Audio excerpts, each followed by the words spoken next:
নোয়াখালীতে টানা বৃষ্টিতে মাটি সরে উপড়ে পড়েছে বিদ্যুতের ৭টি পিলার। এ সময় পিলারের নিচে চাপা পড়ে আহত হয়েছেন ৩ জন, ক্ষতিগ্রস্ত হয়েছে কয়েকটি ছোট বড় যানবাহন। এলাকাবাসী জানান, নোয়াখালী লক্ষ্মীপুর সড়কে ৪ লেনের কাজ চলছে।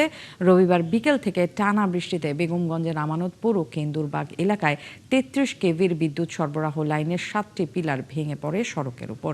এতে সড়কে চলাচলকারী কয়েকটি অটোরিকশা ও বেশ কয়েকটি গাড়ি ক্ষতিগ্রস্ত হয়। আহত হন ৩ জন। এলাকাবাসীর অভিযোগ, ঠিকাদারি প্রতিষ্ঠান রাস্তা বড় করার কাজ শুরু করে মাঝপথে থামিয়ে রাখার কারণে এমন দুর্ঘটনা ঘটেছে।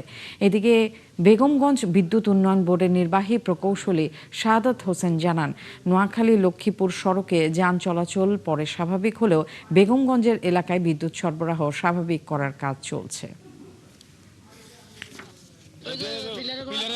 মানে মাটি কম ছিল, রাস্তা করে ফেলেছে, তো সেজন্য বৃষ্টি হয়েছে, বৃষ্টির কারণে জিনিসটা পড়ছে আর কি একসাথে। কোনা হয়েছিল তখন এখানে বালু দেয় নাই, ইট দেয় নাই, কংকর দেয় নাই, এই কারণে আজকে এই ক্ষতি। আমাদের এই ক্ষতিপূরণটা কে দিবে? এটা দীর্ঘদিন পর্যন্ত আমাদের কাজ চলমান, কিন্তু কাজটা হইতেছে না। ওনার দায়িত্বশীলতার কারণে আজকে এই অবনতিটা, আমাদের এত কষ্ট। আমাদের গাড়ি থেকে যাত্রীগুলো বার করছে, আমাদেরকে নিয়ে এক জায়গায় বসে করে এসে আমাদের গাড়ি এখন ক্ষয়ক্ষতি কেউ দিতে রাজি নয়। খুঁটির গোড়া নরম হয়ে যাওয়ার কারণে কিছু খুঁটি হেলে পড়ছে এবং হেলে পড়ে একটা খুঁটির বা দুইটা খুঁটির কারণে অধিকাংশ খুঁটি আপনার প্রায় 7টা মতো খুঁটি রাস্তায় পড়ছে।